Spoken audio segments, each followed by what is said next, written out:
আজকে আমি রয়েছি শ্রী রামকৃষ্ণ নার্সারির একটি বাগানে। এই বাগানটির বয়স ৮ বছর।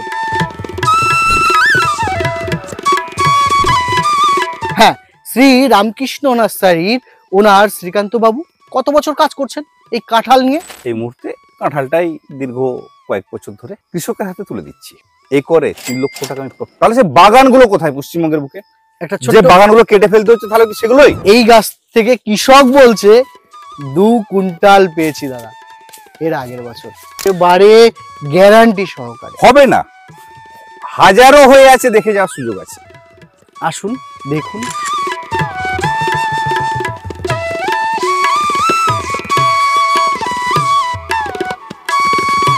এই ভিডিওতে আমরা শ্রী রামকৃষ্ণ নার্সারির ওনার শ্রীকান্ত বাবুর সঙ্গে আমরা কথা বলবো এবং সেই মানুষটা কি জানাচ্ছেন কাঁঠাল চাষ সম্পর্কে এবং আপনাদেরকে অর্থাৎ চাষীদেরকে কেমন চারা দিচ্ছেন। This channel does not promote any violent, harmful or illegal activities. All content provided by this channel is meant for an educational purpose only. Srikanta দা কেমন আছেন? নমস্কার, ভগবান শ্রীকৃষ্ণের কৃপায় আমি ভালো আছি। আশা করি আপনার দর্শকরাও ভালো আছেন। দর্শক বন্ধুদের আমি বলেছিলাম শ্রী রামকৃষ্ণ নার্সারির ওনার শ্রীকান্ত বাবু যিনি আমার সঙ্গে রয়েছেন, ইনি প্রায় নেই 16 থেকে 18 বছর ব্যবসা করছেন। আপনারা এই মানুষটাকে হয়তো বহুবার দেখেছেন, বহু ইউটিউবের ভিডিও দেখেছেন বা ফেসবুকের ভিডিও দেখেছেন। মানুষটাকে আজকে অন্যভাবে আপনাদের সামনে রিপ্রেজেন্ট করছে। কাঁঠালের চারা তো বেচলেন সারা জীবন, তার আগে অন্যান্য চারাও বিক্রি করা হতো। এই মুহূর্তে কাঁঠালটাই দীর্ঘ কয়েক বছর ধরে কৃষকের হাতে তুলে দিচ্ছি। 165 টাকা কেন? সেই 18 বছর আগেও আর 165, 2025-26 এসেও 65, কোনো পরিবর্তন নেই। আর লোকে 65 টাকায় চারা নিচ্ছে, আপনি 165 টাকা। এর পার্থক্য কি যদি একটু কৃষকদের বলে দেন। দেখুন, রামকৃষ্ণ নার্সারি 18 বছর কিন্তু প্ল্যানটা বিক্রি করেনি, জাতটা প্রায় 18 বছর। আমাদের বাগানগুলো গড়ে আছে 8-10 বছর আগে থেকে। এই আমি যে বাগানে দাঁড়িয়ে রয়েছে এটা 9 বছরের বাগান।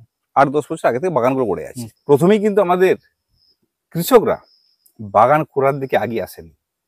কেন না, সেই সময়কালে আমি বলেছিলাম এই করে 3 লক্ষ টাকা আমি প্রফিট করিয়ে দেবো, একটু আমার মতো করে চাষটা করুন। আজ থেকে 10 বছর আগে বলেছেন এ করে? না, 12-13 বছর আগে বলেছি। 12-13 বছর আগে। তখন এই এলাকার জমির দাম ছিল বাঁকুড়া, পশ্চিম মেদিনীপুর 40,000 টাকা বিঘা। এখন কত? এখন সেটা 4 লাখ টাকা, 10 গুণ হয়েছে। মানে 40 থেকে 4 লাখে পৌঁছে গেছে। গাছের দাম কিন্তু 165, 10 গুণ হয়ে 1600 হয়নি। সবকিছু কিন্তু বাড়ছে। এবার আপনাকে ব্যাপারটা বুঝিয়ে দিই। তখন অনেক মানুষ মন্তব্য করতেন চারার দাম বেশি, গাছ বিক্রির কৌশল। সেই সময়কাল থেকে কি তার বহু বছর আগে থেকে যে সমস্ত নার্সারি ম্যানেরা আছে, নিশ্চয়ই চারা আমরা সবাই বিক্রি করেছি। তাহলে বাগানগুলো কই? গাছের মূল্য 10 টাকা, 20 টাকা, 50 টাকা, আমি এটা বলছি না। গাছ তো আমরা বেচেছি 12 মাসি গাছ বলে। তাহলে সে বাগানগুলো কোথায় পশ্চিমবঙ্গের বুকে? যে বাগানগুলো কেটে ফেলতে হচ্ছে তাহলে কি সেগুলোই? এবার একটা প্রসঙ্গ বলি। আমি একটা মাঠে গেছিলাম, দাদাই নিয়ে গেছিল। এখানে এই এলাকায় 100 বিঘা দাদার হাত ধরে বাগান হয়েছে। সেই ফুটেজটা আপনাদেরকে দেখাচ্ছি, দেখেন যে এই যে 100 বিঘা এরিয়া বাঁকুড়ার মতন জায়গায় দাদার হাত ধরে লাগিয়েছেন। তারা কেউ 5 বছর, কেউ 7 বছর, কেউ 8 বছর, কেউ 9 বছরও রয়েছে, কেউ আবার 2-1 বছরের মধ্যে সেখানে আরো 100 বিঘে রেডি হয়ে যাচ্ছে। এবার যে বাগানে রয়েছি 9 বছরের বাগান আপনাদের দেখাই এবং আপনারা দেখে বিশ্বাস করেন। দাদা একটু ঘুরে যদি যান, এই যে গাছটা দেখাচ্ছি এটা দাদা কি বলবো, মানে গোড়াটা 10 ইঞ্চি হবে না? গোড়াটা 10 ইঞ্চি হবে। দেখেন গাছটা যদি ব্রাঞ্চ দেখাই, বড় ব্রাঞ্চ 1টা 2টো 3টে 4টে 5টা 6টা, ছোট ব্রাঞ্চ আরো 6টা, টোটাল 10-12টা ব্রাঞ্চ রয়েছে। এই যে গাছটার মধ্যে আমি হাঁটছি, এই গাছ থেকে কৃষক বলছে 2 কুইন্টাল পেয়েছি দাদা এর আগের বছর। হিসাব নেই কিন্তু 2 কুইন্টাল আইডিয়ায় বলেছে। 9 বছরের বাগান। এই বাগানে 50টা গাছ রয়েছে। 70-80 হাজার টাকা বিক্রি হয়ে গেছে, আরো বলছে দাদা 70-80 হামেশাই বিক্রি করব। মোটামুটি এই সিজনটাই মানে এখন যা ফল রয়েছে আরো 70-80 বেচে ফেলবো। টোটাল সিজনে চাষি বলছে 2.5 থেকে 3 লাখ টাকা বেচবো দাদা। আমার বাগানে এসে দেখে যাক কৃষকরা যে কেমন ফলন এই রামকৃষ্ণ নার্সারির প্ল্যান্টে। দাদা এই প্ল্যান্টটা চাষিকে কি বলে দিয়েছিলেন? দেখুন, ভারতবর্ষ যেমন একটা দেশ, বিভিন্ন আমের জাত আছে, সেরকম থাইল্যান্ড একটা দেশ, সেখানে বিভিন্ন আম কাঁঠালের জাত আছে। সেখান থেকে আমাদের এটা থাইল্যান্ড বলে বিক্রি করা হয়, এর আলাদা করে আমরা কোনো নামকরণ করিনি। আর থাইল্যান্ডের জাত মানে এই জাত হতেও পারে বা নাও পারে। ভারতবর্ষের আম মানে হিমসাগর হবে, এটা ল্যাংড়া ফজলি এগুলো যা খুশি হতে পারে। এবার এই যে জাতটা দেখছেন, এই জাতটা অ্যাকচুয়াল কাঁচা সবজির জন্য। এটা পাকলে কেমন হয় একবার কি দেখেছেন?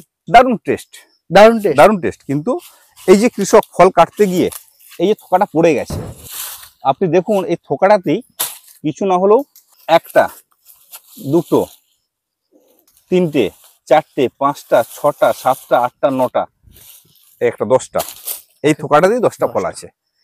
কৃষক এটাই বোঝে যে ফলন। শুধু আপনি দেখুন এই থোকটা তো অন্তত 12-14টা আছে। 12-14টা। এই গাছটাতে মিনিমাম 25 থেকে 30টা থোক আছে। মোটামুটি 100 ফল আছে। 30টা থোক যদি 10টা করেও হয় তাহলেও 300 ফল। না আমি মানে এই আর কি বড় ফলগুলো, এগুলোর মধ্যে অনেকগুলো কেটে যাবে।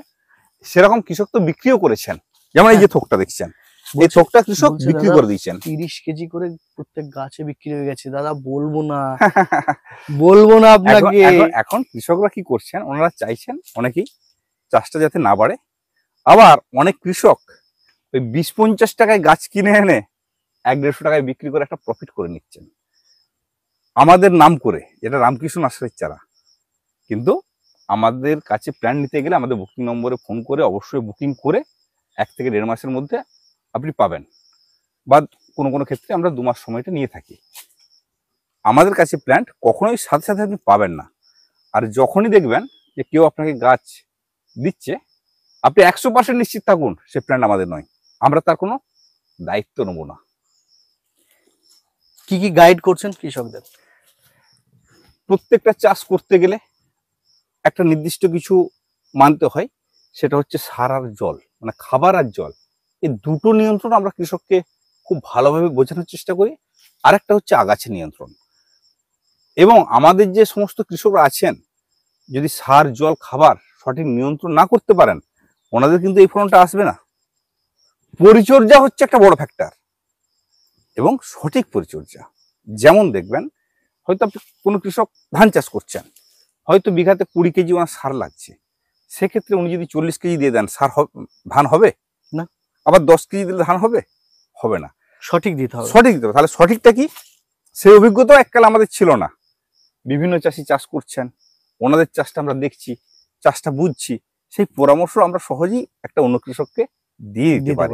আছে দীর্ঘদিনের অভিজ্ঞতা, এটুকুই আমার সম্বল। আপনি দেখবেন কোনো প্রতিবেদন আমার বাগানে করেছি বলে আমার মনে হয় না।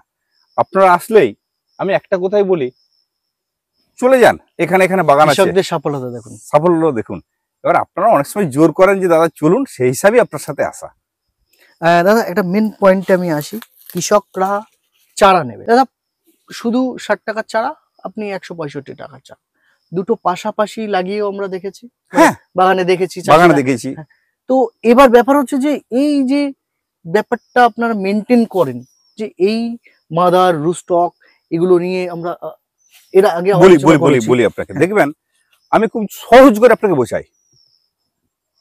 একটি কুকুরের 5টা বাচ্চা হলো, ছোট অবস্থায় কোনো একটি তার বাচ্চা মায়ের দুধ খেয়েই হোক, জিনগত কারণেই হোক, দেখবেন একটু বড় হয়। অন্যান্য বাচ্চাগুলো যদি বড় অবস্থায় 15 কেজি হয়, যেটা ছোটবেলায় একটু ডেভেলপ, তার ওজন 18 থেকে 20 কেজি হবে। তাহলে আপনাকে বাছাই করতে হবে। আমরা দীর্ঘদিন ধরে বাছাই করে নিয়েছি আমাদের গাছের, এটাই হচ্ছে বড় ব্যাপার। ধরুন আমার 7 লক্ষ বীজের চারা আছে, তার থেকে আমরা 30 থেকে 40 হাজার আমাদের প্রয়োজন মতো চারাটা আমরা বাছাই করে নিই। বাছাই পর্বটা কেউ করে না। কমে দিতে গেলে আমাকে গড় সমস্ত প্ল্যান্টই বাঁধতে হবে। গাছের পিওর ডাল না বেঁধে সমস্ত ডালই আমাকে বাঁধতে হবে। এবার অনেক সময় অনেকে বলেন যে চারাটা ভালো না। ভালো বলতে আমি বুঝি আমার প্ল্যান্ট ফল দেওয়ার ক্ষমতাটা কতটা। আর কৃষক ভাবেন বা সাধারণ মানুষ ভাবেন ভালো মানে গাছটা একটু বড় হবে, পাতা দুটো বেশি থাকবে, এটাই হচ্ছে পার্থক্য। নিচের রুস্টকটাকে যত্ন সহকারে এর জন্য আমাদের স্পেশাল লোক আছেন, ওনারা দীর্ঘদিন ধরে করছেন। কারণ সব থেকে বড় ব্যাপার খুব অভিজ্ঞ হতে হয় ওনাদেরকেও। কারণ আমাদের রুটস্টকটা হচ্ছে দেশি, আর উপরটা হচ্ছে স্যান্ডা থাইল্যান্ড ভ্যারাইটি। এর জোর খুব সহজে আসে না, আবার এর ট্রিটমেন্টটাও খুব ভালোভাবে করতে হয়, তবেই সম্ভব। এই সব কারণেই কিন্তু আজকে ওয়েস্ট বেঙ্গল বলুন সারা ভারত জুড়েই শ্রী রামকৃষ্ণ নার্সারির একটা নাম রয়েছে, এবং এই মানুষটা কাঁঠাল চাষে একটা নতুন সম্ভাবনা এনে দিয়েছে যে চাষিরা লাখপতি কিভাবে হবে বছরে, তা আবার নিশ্চয়তার সাথে, একেবারে গ্যারান্টি সহকারে। হবে না, হাজারো হয়ে আছে, দেখে যাওয়ার সুযোগ আছে। আসুন দেখুন, তারপরে বিচার করুন। বিচার বা বিশ্লেষণ করার দায়িত্ব আপনাদের। আমি এই যে এই মানুষটার সঙ্গে কথা বলছি, এই মানুষটাও কিন্তু এরকম ছিল না, হয়ে গেছে, করছে। আপনারাও করেন, আশা করছি আপনারাও সফলতা পাবেন, সফলতার শীর্ষে উঠতে পারবেন। তো এটাই দাদা, অনেক বড় হয়ে গেল ভিডিও। আমি সর্বশেষ একটাই কথা বলি, সাফল্যের মূল কৃষকের হচ্ছে উন্নত প্ল্যান্ট বা বীজ আর উন্নত পরিচর্যা। উন্নত প্ল্যান্ট নিলেও, ধরুন উন্নত প্ল্যান্টটা উনি নিলেন, তাহলেই যে উনি সাফল্য পাবেন এটা কিন্তু না। পরিচর্যাটা ওনাকে ঠিকঠাক করতে হবে। এর জন্য আমরা আমাদের কল সেন্টার থেকে টোটাল গাইড করার চেষ্টা করি। আবার কৃষকদেরও দায়িত্ব থাকে, কোনো কিছু সমস্যা হলে আমাদের কল সেন্টার একটু জেনে নেওয়া। কারণ নাম্বারটা আমি দিয়ে দিচ্ছি এখানটায়, হ্যাঁ, ওরা কল করে নেবে, আমাদের কৃষকরা কল করে নেবে। এবং বুকিং সিস্টেমটা একটু যদি বলে দেন। আমাদের বুকিং নাম্বার হচ্ছে 8016979603। আপনারা এই নম্বরে কল করে বুকিং করতে পারেন, বা প্ল্যান কতদিন পর পাবেন ডিটেলসে আপনারা কথা বলবেন। বা আমরা তো সবসময় বুকিং নিতে পারি না, কাজের প্রেশার থাকলে বুকিং স্টপ থাকে, বুকিং শুরু আছে নাকি সেটুকু আপনারা জেনে নেবেন। থ্যাংক ইউ দাদা, ভালো থাকবেন।